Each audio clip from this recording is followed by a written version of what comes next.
Hello बच्चों, Lord Krishna coaching centre के YouTube channel पर आज आपका फिर से स्वागत है। और बच्चों, आज हम कराने जा रहे हैं भारतीय शासक और उनकी उपाधि। तो करें शुरू। तो बच्चों, यहाँ हम लेते हैं भारतीय शासकों के नाम और यहाँ लिखेंगे उनकी उपाधियों के नाम। तो बच्चों, सबसे पहले हम लेते हैं बिंदुसार।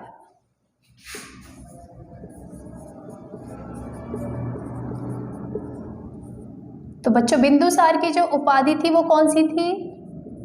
वो थी अमित्र घात। कौन सी थी बच्चों? अमित्र घात। अमित्र घात का मतलब समझते हो? अमित्र घात का मतलब होता है शत्रु विनाशक, यानी कि शत्रुओं का विनाश करने वाला। तो बिंदुसार की जो उपाधि का नाम था क्या था? अमित्र घात। अब नेक्स्ट हम लेते हैं अशोक।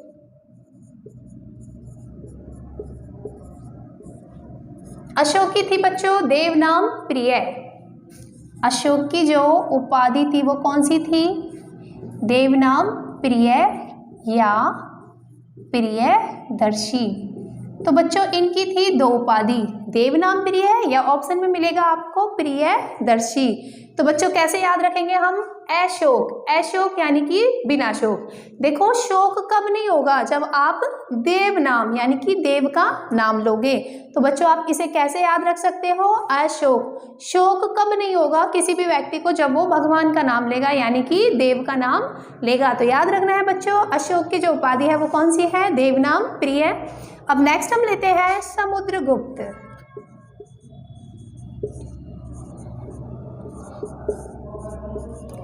समुद्रगुप्त की जो उपाधि है बच्चों कौन सी है? वो है कविराज।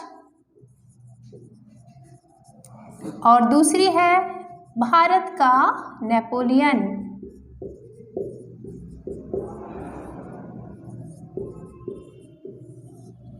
कविराज और भारत का नेपोलियन। तो बच्चों, जो समुद्रगुप्त हैं ये कौन से काल के राजा हैं? गुप्तकालीन राजा हैं, सभी को पता है।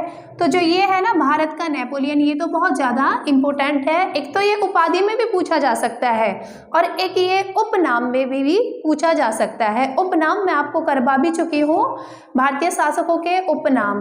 तो उसमें समुद्रगुप्त को किस नाम से जाना जाता है? भारत का नेपोलियन। या एग्जाम में क्वेश्चन ऐसे भी पूछ लिया जाता है कई बार कि भारत का नेपोलियन किसे कहा जाता है? तो किसे कहा जाता है?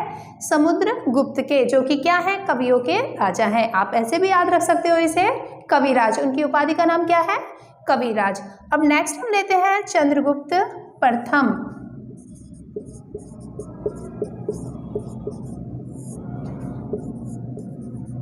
चंद्रगुप्त प्रथम।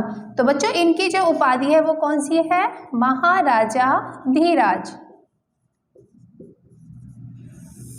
महाराजा धीराज। अब देखिए बच्चों, ये भी कौन है? ये भी गुप्तकालीन राजा हैं, ठीक है। और इनको एक नाम और दिया गया है, यानी कि यदि पूछा जाए कि गुप्त काल के वास्तविक राजा कौन थे तो भी कौन है बच्चों? चंद्रगुप्त प्रथम। आइए देखिए, अब देखते हैं अब इनकी उपाधि कैसे याद रखोगे? प्रथम है ना भाई, क्या है? प्रथम है तो प्रथम होंगे तो क्या होंगे? महान होंगे। प्रथम होंगे तो महान राजा होंगे। महान से महान राजा से यानी कि महाराजा धीराज। तो आप ऐसे याद रख सकते हो। चंद्रगुप्त प्रथम की जो उपाधि थी बच्चों कौन सी थी? महाराजा धीराज। अब नेक्स्ट हम लेते हैं चंद्रगुप्त विक्रमादित्य। चंद्रगुप्त विक्रमादित्य। तो अब देखिए बच्चों, ये भी कौन है? ये भी गुप्तकालीन राजा है भाई। समुद्रगुप्त भी गुप्तकालीन राजा है, चंद्रगुप्त प्रथम भी गुप्तकालीन राजा है और चंद्रगुप्त विक्रमादित्य भी क्या है? गुप्तकालीन राजा है। कई बार ये नाम दे दिया जाता है चंद्रगुप्त विक्रमादित्य के नाम से और कई बार दे दिया जाता है चंद्रगुप्त द्वितीय के नाम से भी इसको दे दिया जाता है। तो अब देखिए, चंद्रगुप्त द्वितीय की जो उपाधि है वो कौन सी है? वो है विक्रमादित्य। विक्रमादित्य। तो देखिए बच्चों, आप इसे बहुत इजीली याद रख सकते हो। यहाँ पे भी द्वितीय है और उपाधि में भी द्वितीय है। एक तो आप इसे ऐसे याद रख सकते हो और एक बच्चों एग्जाम में पूछा जाता है कि अब तक कितने राजाओं ने विक्रमादित्य इस उपाधि को धारण किया है। तो मैं आपको बता देती हूँ बच्चों, अब तक टोटल 14 राजाओं ने विक्रमादित्य की उपाधि को धारण किया है। और एग्जाम में ये भी पूछा जा सकता है कि अब तक के विक्रमादित्य उपाधि धारण करने वाले सबसे प्रसिद्ध राजा कौन रहे थे। तो वो कौन थे बच्चों, वो थे चंद्रगुप्त विक्रमादित्य, ठीक है, जिनकी उपाधि क्या है, विक्रमादित्य। तो देख सकते हो आप फिर से एक बार, बिंदुसार की उपाधि क्या है मित्रघात, अशोक की देवनाम प्रिय, समुद्रगुप्त की कविराज या भारत का नेपोलियन, चंद्रगुप्त प्रथम की उपाधि है महाराजा धीराज, और चंद्रगुप्त द्वितीय की उपाधि है विक्रमादित्य की। तो उसी तरीके से याद करिए बच्चों आप, जैसे मैंने आपको करवाया है, बहुत इजीली याद हो जाएंगे। अब देखते हैं नेक्स्ट है हमारा हर्षवर्धन। हर्षवर्धन की जो उपाधि थी वो कौन सी थी, शिलाद्वितीय।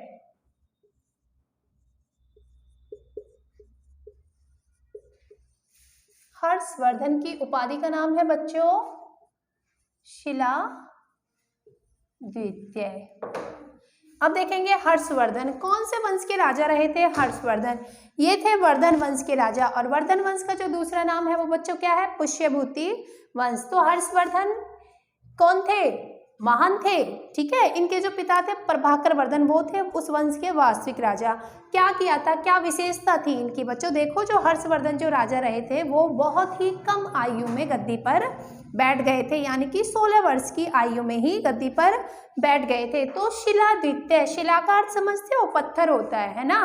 तो शिला पत्थरों का जो दूसरा नाम है वो क्या है, वो हर्षवर्धन का नाम है, ठीक है ना। उनकी जो विशेषता रही है वो इस चीज को क्या करती है, प्रदर्शित करती है, क्योंकि वो 16 वर्ष की आयु में ही गद्दी पर बैठ गए थे। तो याद रखना है बच्चों, हर्षवर्धन की उपाधि का नाम क्या है, शिलाद्वितीय है। अब नेक्स्ट हम देखते हैं कनिष्क।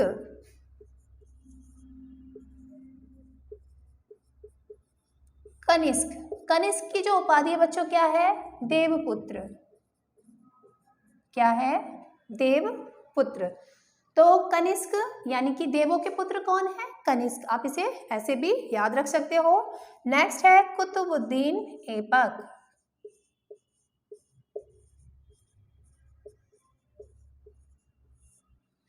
कुतुबुद्दीन ऐबक। तो बच्चों कुतुबुद्दीन ऐबक की जो उपाधि है वो कौन सी है, वो है लाख बख्श।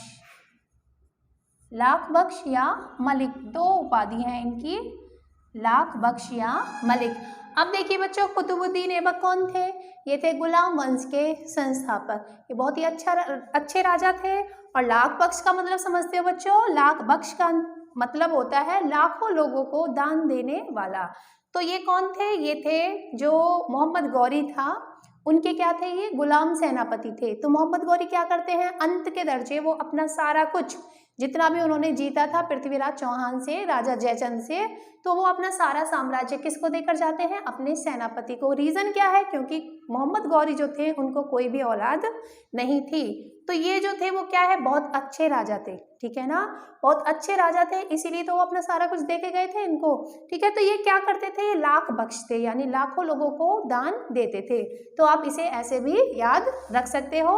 और एक दूसरी भी उपाधि है उनकी, वो कौन सी है, मलिक। भाई अच्छे होंगे तो मलिक तो होंगे ही, है ना।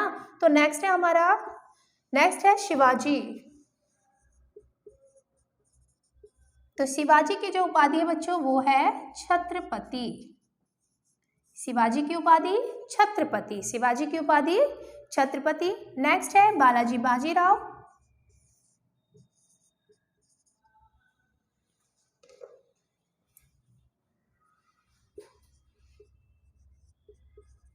बालाजी बाजीराव। तो बालाजी बाजीराव की जो उपाधि है बच्चों वो कौन सी है, वो है नाना साहेब। कौन सी है बच्चों, नाना साहेब। तो याद रखनी है आपको बालाजी बाजीराव की उपाधि। तो इसमें भी 12 है, इसमें भी 12 है, इसमें भी ना आ रहा है, इसमें भी ना आ रहा है। तो याद रखना है बालाजी बाजीराव की उपाधि का नाम क्या था, नाना साहेब। नेक्स्ट है शेख सलीम। शेख सलीम। ठीक है, सॉरी ये मैंने उल्टा लिख दिया है। जहांगीर की उपाधि का नाम है शेख सलीम। जहांगीर की जो उपाधि है बच्चों कौन सी है? शेख सलीम। ठीक है, चलो मैं आपको बता देती हूँ। जहांगीर की जो उपाधि है वो शेख सलीम है। जहांगीर का जो बचपन का नाम है वो सलीम है। और जहांगीर के पिताजी उनको प्यार से क्या कहते थे? शेखू बाबा कहते थे। ठीक है, रीजन क्या है? इन सब चीज़ों का जो रीजन है बच्चों मैं आपको बता देती हूँ। क्योंकि जहांगीर का जो जन्म हुआ था वो हुआ था शेख सलीम चिश्ती की कुटिया में हुआ था, इसीलिए उनके पिताजी उनको प्यार से क्या कहते थे? शेखू बाबा कहते थे। और उनका जो बचपन का नाम था वो क्या था?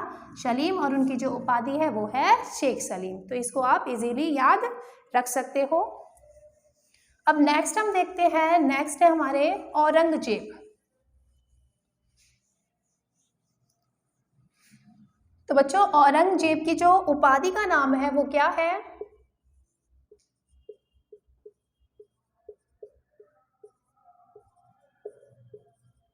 औरंगजेब की उपाधि का नाम है बच्चों बादशाह गाजी, है ना, बादशाह गाजी। अब देखिए बच्चों औरंगजेब जो कि मुगल काल के सबसे कट्टर मुसलमान थे, भाई कट्टर थे, बादशाह थे, ठीक है ना। मुगल काल के बादशाह कौन थे? औरंगजेब। देखो इनको किस नाम से जाना जाता है? जिंदा पीर के नाम से जाना जाता है ना। क्योंकि ये जिंदे लोगों को ही जलवा देते थे और ये मुगल काल के क्या थे? बादशाह थे। तो आपको याद रखना है मुगल काल के बादशाह कौन थे? औरंगजेब थे। तो उसी से आपको ये उपाधि भी याद रहेगी। औरंगजेब की उपाधि का नाम क्या है? बादशाह गाजी है। अब नेक्स्ट हम देखते हैं, नेक्स्ट जो राजा है वो है पुलकेशिन द्वितीय। पुलकेशिन द्वितीय। अब बच्चों पुलकेशिन द्वितीय की जो उपाधि है वो कौन सी है? वो है परमेश्वर। कौन सी है बच्चों? परमेश्वर। तो पैसे पुलकेशिन और पैसे परमेश्वर, आपको याद रहेगा, पैसे पुलकेशिन पैसे परमेश्वर। अब नेक्स्ट है हमारे, नेक्स्ट जो राजा है वो है महेंद्र वर्मन प्रथम। महेंद्र वर्मन प्रथम। तो जो इनकी जो उपाधि है बच्चों वो है विचित्र चित्त। विचित्र चित्त, ठीक है। महेंद्र के नाम से आप समझ सकते हो जो महेंद्र हैं, महेंद्र वर्मन है, उनके क्या है जो चित्र हैं वो विचित्र हैं, ठीक है ना। किसके चित्र विचित्र हैं बच्चों? महेंद्र के चित्र विचित्र, ठीक है, महेंद्र के चित्र विचित्र। तो याद रख सकते हो महेंद्र वर्मन प्रथम की जो उपाधि है वो कौन सी है? वो है विचित्र चित्त। अब नेक्स्ट है नरसिंह वर्मन द्वितीय।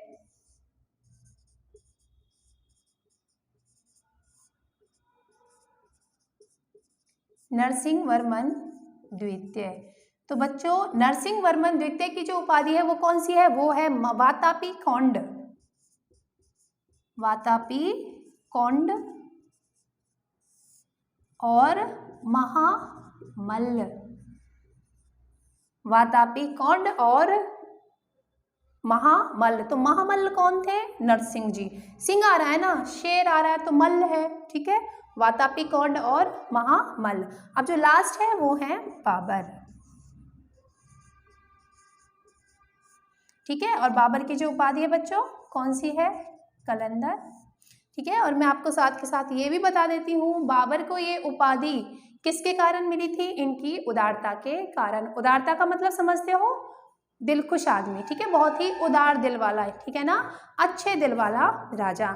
एक बार फिर से देख लीजिए, औरंगजेब, बादशाह गाजी। याद रखना है मुगल काल के जो बादशाह राजा थे वो कौन थे? औरंगजेब थे। उनसे आपको अच्छे से याद रहेगा।